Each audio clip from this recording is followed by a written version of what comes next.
Hello, encouragers. I'm Rebecca Scott, wife, mother of 4, author, and owner and designer of Rebecca Scott Designs.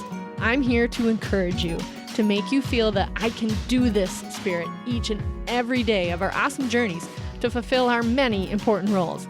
I believe we are fully equipped to execute, and I will provide as much knowledge, practices, and systems as I can to help you understand just what I know you can do. Execute. We got this.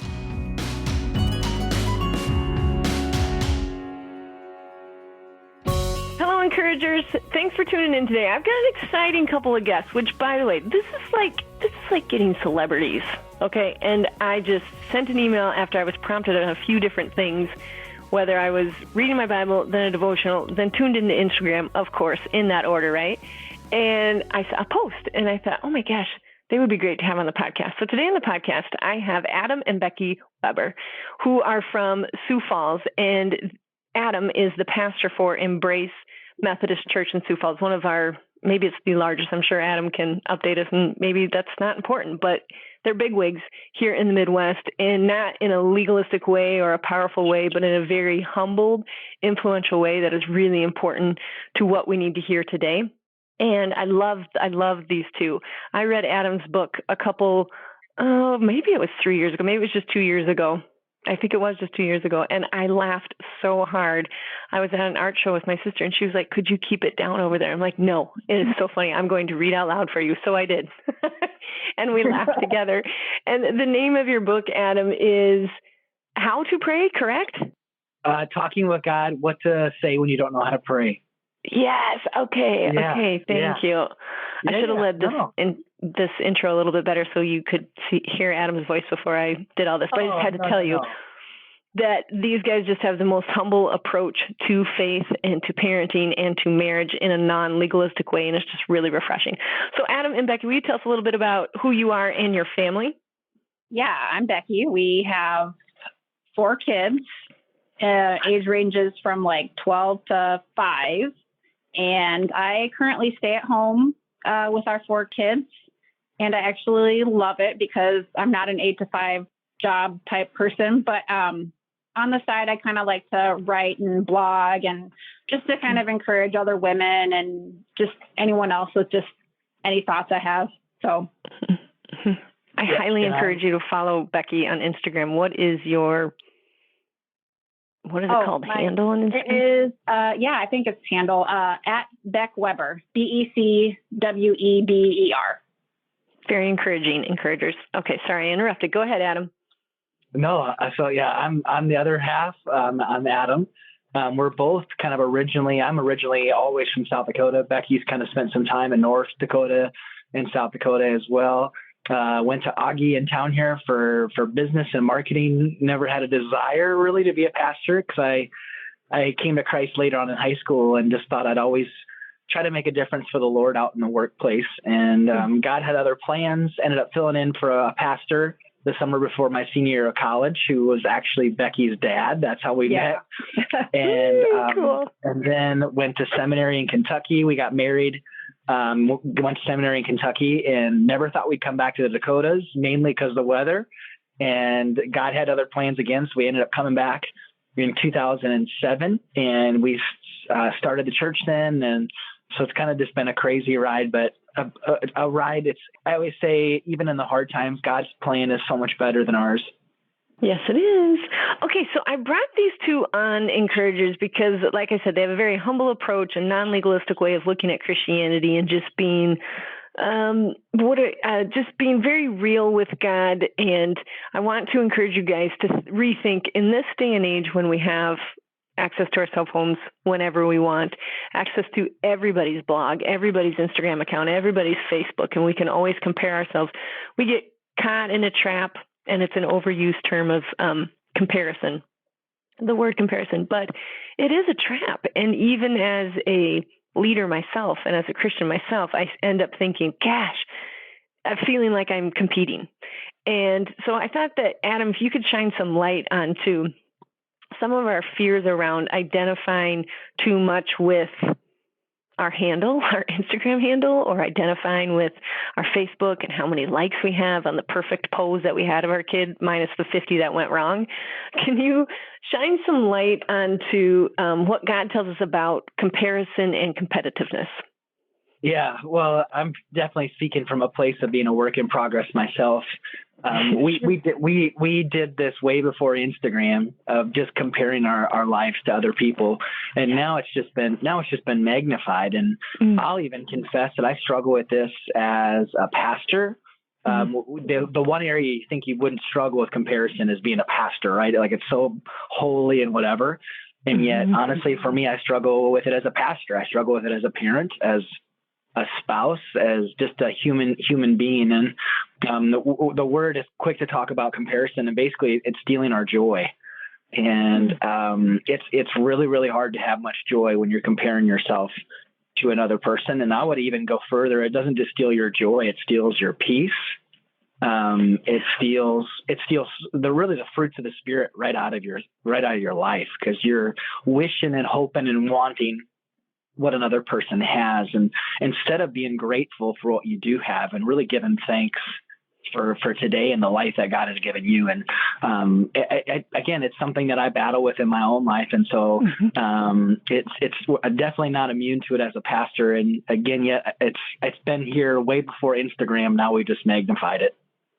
But I like the idea that if we can remind ourselves that it steals joy and it steals peace, and especially if it steals the fruits of the Spirit when we get to entertain those, that it will remind me, like, okay, if I'm stuck in this trap, remind myself that it's stealing the joy out of me. So do you have anything practical that we could do to stop that? Yeah, it's so true. Like if anything else in our life stole that much joy, we would not be around it. And I'm not an all good, all bad type person. There's so many wonderful things that come from Instagram. I have friends because of social media. The cool impacts and cool ways that you can do things through social media is awesome. But I know for myself, oftentimes I need to pull away. I need to like put my phone down. If there's certain people that I follow, specifically people that I don't know, that I know I'm struggling with joy, like it's not a bad thing to unfollow.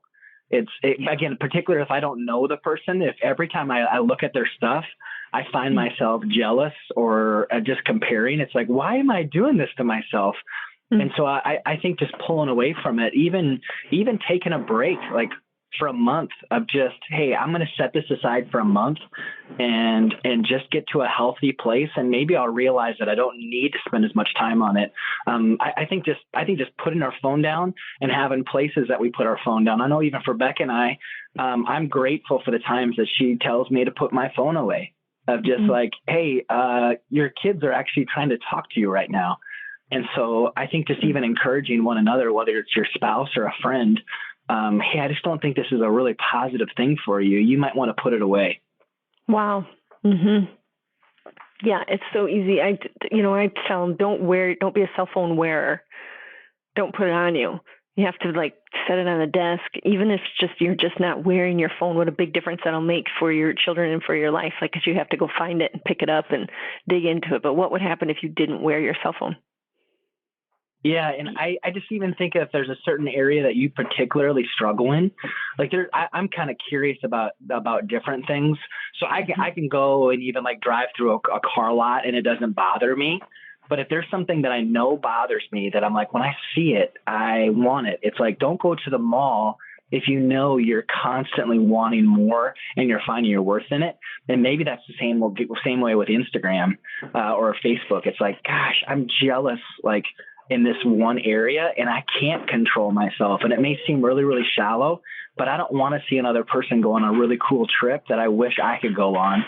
And so I think it's just knowing yourself and being wise enough to say, gosh, I don't have much self-control in this area, and it does steal my joy. And so I just need a pause for a week, for a few weeks. I just need a pause for a season to get healthy in that area again.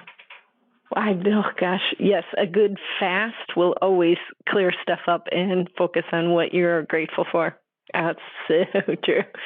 Becky, do you have anything to add to that, in your world of being the pastor's wife? I think it's kind of the same thing on social media. Like, I think I would agree with what Adam said, is just maybe not following someone if you do struggle with like what they're posting. And it's not like, or just even like maybe putting a mute on it just for a little while, or I don't know, and just not going to it. And I'm not even sure like what I could use for an example. Like we were even talking about like kids' activities and that kind of thing. And I'm always like seeing people on social media posting about all the activities their kids are in and all that kind of thing. And sometimes it makes me feel like, oh, I should be doing something else for my kids, and I should be doing, putting them in all these different things, where in reality, like we've had it the last couple of weeks where one of our kids has been super busy with activities. We were just talking yesterday. We're like, why are we doing this? Like, why are we running ourselves crazy just for the sake of like looking good, or just for the sake of like saying that my kid is in something? Like, it doesn't really add any significance to your life whatsoever. No. And I say that so snottily because I feel so strong about it. We don't even let our kids be in anything until they're age 9. We did mess up with our first, but we decided with our girls, we're like, okay, until you're 9, you don't be anything. And then now that she's 9, she's in quite a few different things, but so we're just running for 2 of them. And the other 2 will be in things. I am quite positive of it, but you would not believe the amount of people saying, well, why doesn't Rosalind, our 7-year-old, do whatever? Or she can ride with us and all this. I'm like, no, because of the chaos involved with that. And I only have these years where they're at home and we're still, and I really want to be a cohesive as a family instead of like all individuals, and I'm developing individuals. I'd like to develop the family. And it makes me think of this too, encouragers. I'm hoping to write a podcast. Maybe I can get Adam's help with writing this, but the Bible talks a lot about the people that he called to huge tasks in the Bible were families. It wasn't like he said, like, these 2 business partners are going to go and do that, which he did. But a lot of his was Noah's family. I'm just so fascinated by that he called families. And so would we be ready to do something that a call on our lives, if God said, I'm sending the Scots, would we be ready? Yeah. No, that's so good. Another thing that I thought about when it comes to comparison is oftentimes we go to social media and our underlying reason for going there is to find joy, or even just to numb ourselves. Yes. Like we go to it almost as a way of hopes that will fill ourselves. And that's never a good approach to anything. And so I think even more proactive than putting your phone down might be making sure that you're filling yourself. Like be so filled with God and with joy and peace and goodness that you don't have the ability to be filled with jealousy or comparison, because your cup is so full.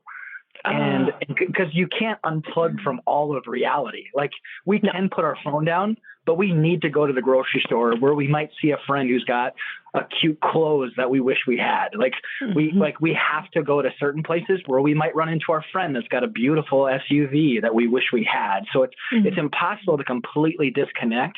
And so more than just proactively putting our phone down, it's like, am I being filled with God? Like, did I start the day asking God to fill me with his joy, with his peace, with his goodness? Because then no matter what we see or what we come up with, even if it's something that we really want, when we're filled with God and we're filled with all that he is, it doesn't need to fill us because we're already full. Oh, I love that. I love the idea of asking for that right away. Like, I just need to be filled today. Please fill me with everything you've got. So we're less about the numbing out and trying to fill it with whatever. Yeah. Because then in, like, for me in my world, instead of seeing a pastor with something awesome happen in his church, instead of being jealous, I can celebrate what's happening. Absolutely. Like instead of like secretly like, gosh, I wish I could do that. You can actually say like, oh my gosh, Lord, you are so cool. Like, look what's happening in that church across the country. That's fantastic.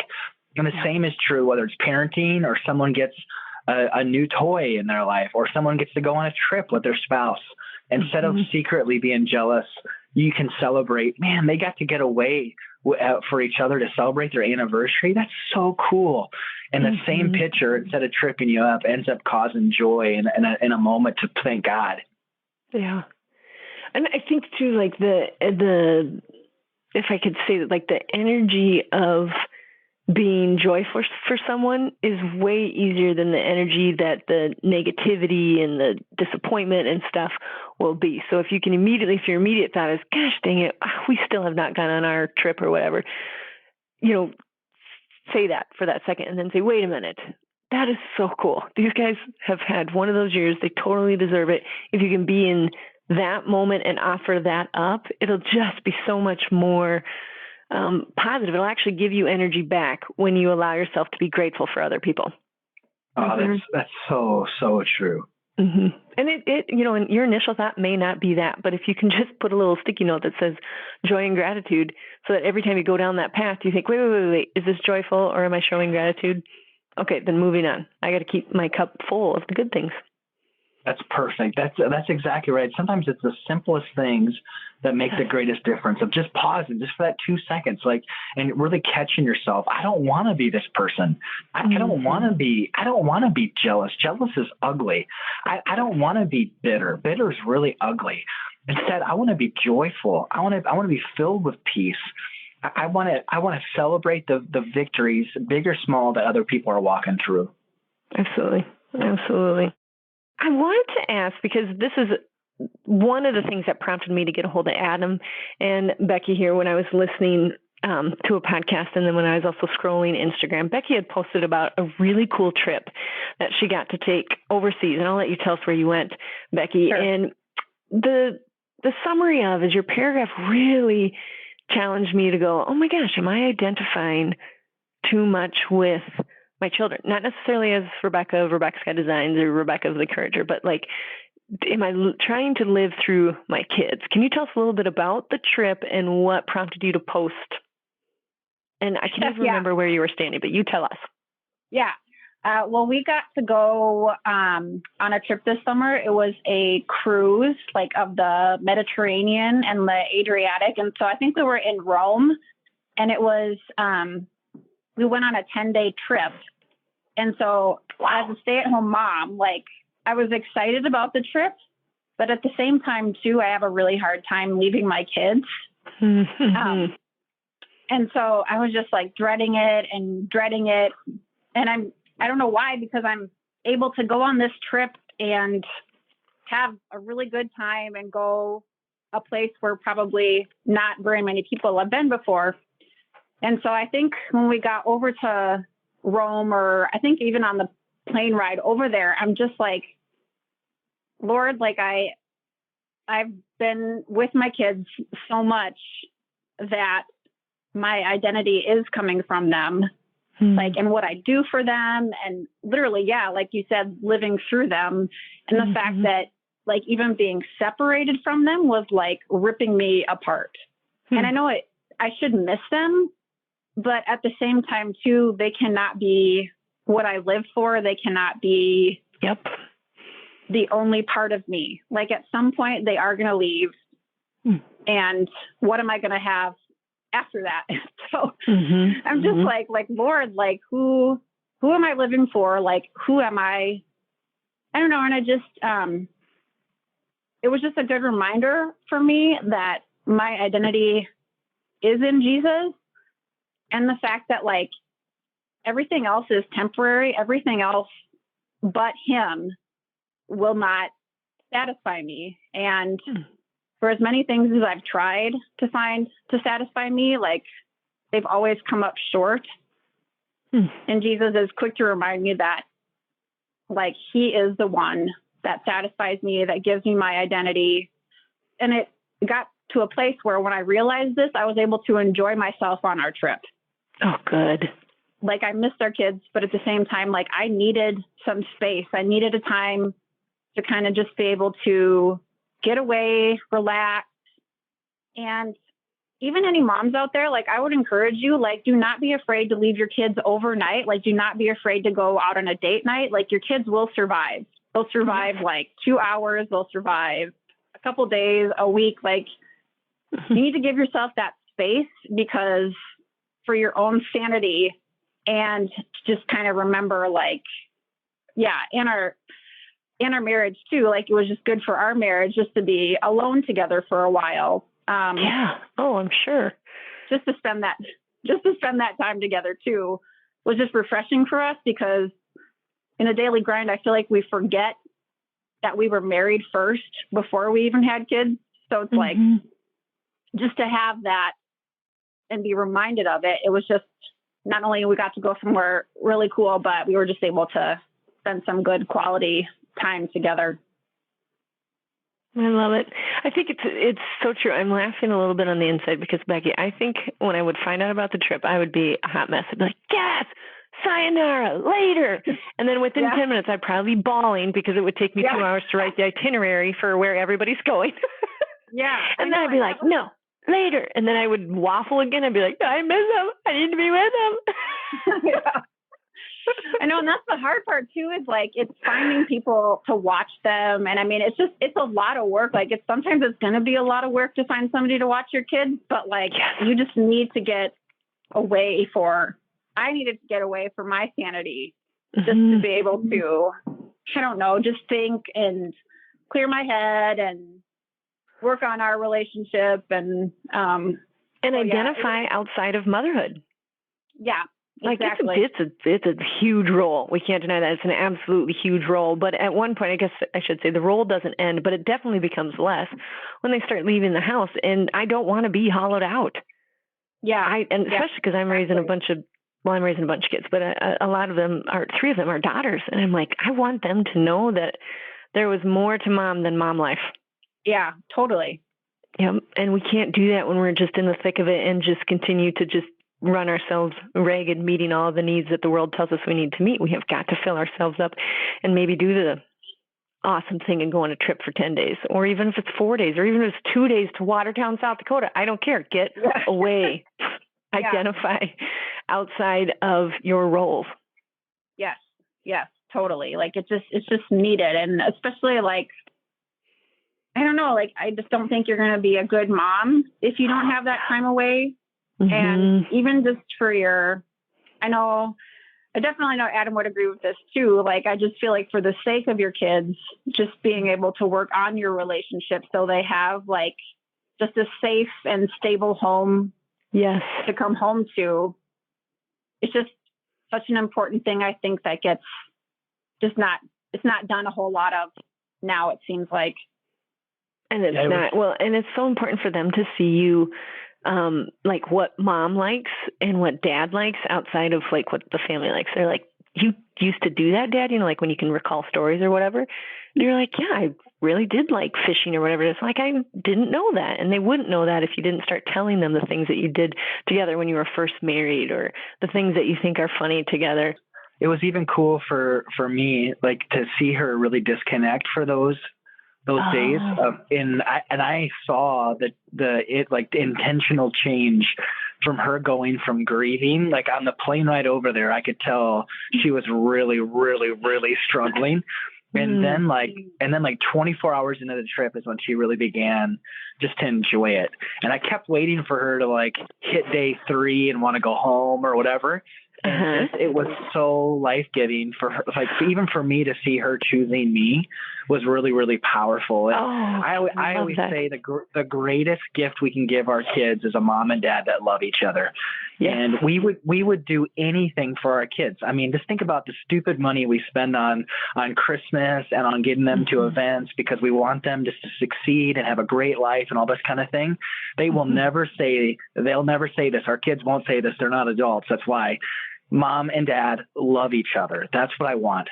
I want a mom and dad that love each other, even if it's embarrassing and I catch them kissing every so often. Like, the greatest gift we can give our kids is a solid marriage.